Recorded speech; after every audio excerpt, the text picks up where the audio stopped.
मित्रांनो, आज या व्हिडिओमध्ये आपण बायोजिओकेमिकल सायकल म्हणजेच जैवभू रासायनिक चक्र याबद्दल थोडीशी चर्चा करूयात.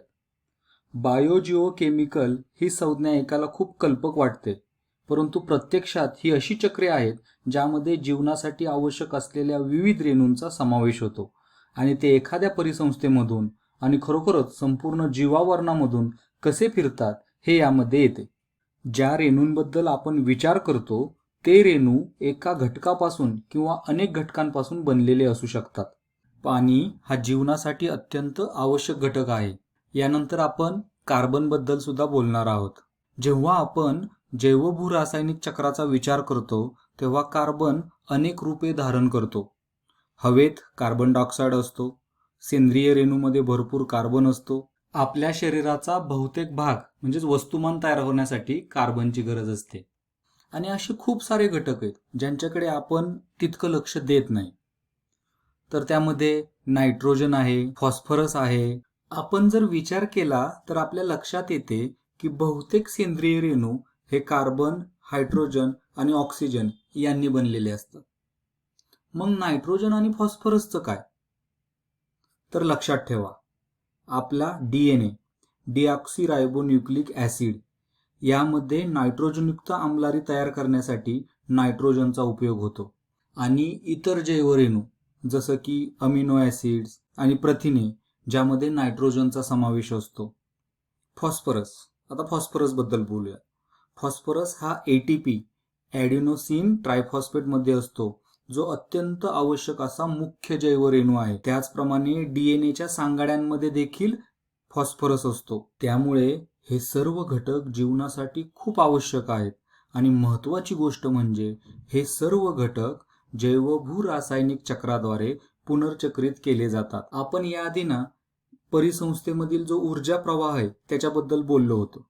तर या प्रवाहाची सुरुवात सूर्यापासून मिळणाऱ्या प्रकाश ऊर्जेने होते, बरोबर. त्यानंतर ती एका स्वरूपातून दुसऱ्या स्वरूपामध्ये हस्तांतरित केली जाते. त्याचप्रमाणे काही ऊर्जा ही उष्णतेच्या स्वरूपामध्ये विखुरली जाते. पण या ऊर्जेमधले जे काही द्रव्य आहेत, मूलद्रव्य आहेत किंवा रेणू आहेत ते पुनर्चक्रित केली जातात. म्हणजे हे सर्व जे घटक आहेत हे जैवभू रासायनिक चक्रामध्येच तयार होतात.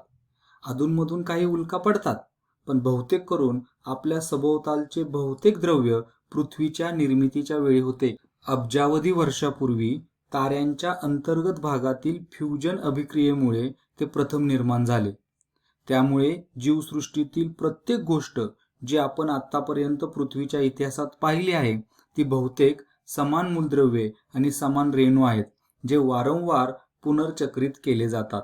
तर आता या जैवभू रासायनिक चक्राचा विचार करताना सुरुवातीला आपण H2O म्हणजेच जे आपलं जलचक्र आहे त्याचा विचार करूयात. थोडक्यात सांगायचं झालं तर पाणी प्रत्यक्षात अनेक वेगवेगळ्या प्रकारे साठवले जाऊ शकते. त्यातील काही पाण्याचे बाष्पीभवन होते, कालांतराने ते ढगांच्या स्वरूपात घनीभूत होते आणि नंतर पाऊस म्हणून पुन्हा खाली पडू शकते. आणि या सर्व प्रवासात जे प्राणी आहेत त्यांना गोड्या पाण्याचा वापर करता येतो.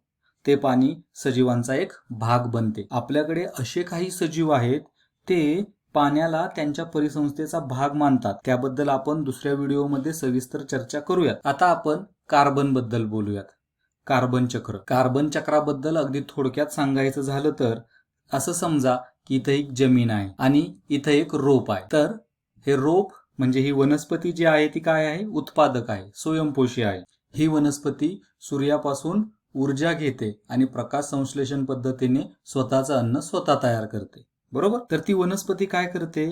सूर्याचा जो प्रकाश आहे त्या प्रकाश ऊर्जेचा वापर करून कार्बन स्थिर करते. इथे जे हे रोप दिसतंय हे कार्बन पासून बनलेलं आहे.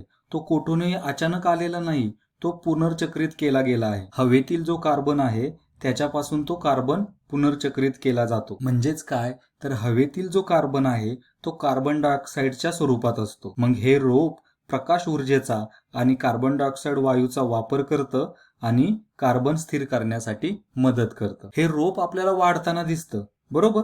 पण इतका सारा जैवभार ते कोठून घेतं तर तो अक्षरशः हवेतून येतो. आणि त्याचबरोबर जमिनीतूनही काही पोषक द्रव्य त्याला मिळतात, विशेषतः नायट्रोजन आणि फॉस्फरस यासारख्या गोष्टी. आणि इथूनच आपण नायट्रोजन आणि फॉस्फरस चक्रामध्ये सुद्धा जाऊ शकतो. पण लक्षात घ्या, एकदा का वनस्पतींनी हा सर्व कार्बन स्थिर केला की त्यातील काही भाग जैवभारामध्ये साठवला जातो. पण लक्षात घ्या, कधी कधी वनस्पती मरते, मेली की ती गाडली जाते आणि पुरेशा दाबाने त्याचे हायड्रोकार्बन्स मध्ये रूपांतर होऊ शकते. त्यामुळं जेव्हा आपण गाडीत इंधन भरतो तेव्हा हायड्रोकार्बन्स म्हणजे खूप काळापूर्वी गाडले गेलेल्या मृत वनस्पतींनी साठवलेली ऊर्जाच असते. पण ती ऊर्जा पहिल्यांदा वनस्पतींनी प्रकाश संश्लेषणाद्वारे साठवली होती. मग आपल्याकडे या वनस्पतींना खाणारे काही प्राणी असतात. तर इथं समजा हा एक प्राणी आहे, तो वनस्पतींना खातोय. जेव्हा हा प्राणी त्या वनस्पतीला खातो तेव्हा तो त्या वनस्पतीद्वारे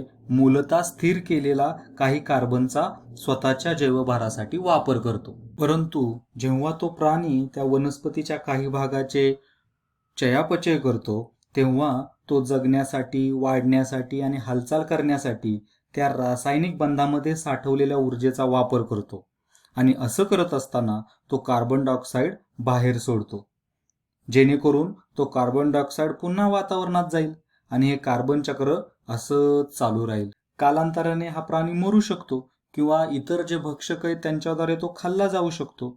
मग आपल्याकडे खाली विघटक असतात. तर हे विघटक काय करतात? विघटक हे जे काही मृत सजीव आहेत, बरोबर, त्यांचं सेवन करतात आणि मग ते अधिकचा कार्बन डायऑक्साईड परत सोडू शकतात. कालांतराने काय होतं, जे आपले उत्पादक आहेत, वनस्पती आहेत, ते परत त्याचं स्थिरीकरण करतात. आणि अशाच प्रकारे कार्बन चक्रासारखीच नायट्रोजन आणि फॉस्फरस साठीची देखील चक्र आहेत. तर यामध्ये बहुतेक वेळा हवेतील नायट्रोजन आणि फॉस्फरस स्थिर करण्यासाठी जीवाणूंचा वापर केला जातो. हेच नायट्रोजन, फॉस्फरस पुन्हा मातीमध्ये पोषक द्रव्य म्हणून वनस्पतीसाठी उपलब्ध होतात. बहुतेक वेळा नायट्रोजनकडे जास्त लक्ष दिलं जात नाही, परंतु प्रत्यक्षात जर पाहायला गेलं तर आपल्या वातावरणातील सर्वात सामान्य वायू हा नायट्रोजन आहे. त्यामुळे लक्षात घ्या, आपण श्वास घेत असतानाही तो आपल्या सभोवताली असतो. आपण भरपूर नायट्रोजन श्वासावाटे आत घेतो, परंतु ऑक्सिजन सारखी तो काही महत्वाची भूमिका बजावत नाही. तर आशा आहे की तुम्हाला आता समजलं असेल की जैवभू रासायनिक चक्राद्वारे हे जे घटक आहेत, कार्बन, नायट्रोजन, फॉस्फरस, ऑक्सिजन, यांचं पुनर्चक्रीकरण कसं होतं ते. इथेच थांबूयात. धन्यवाद.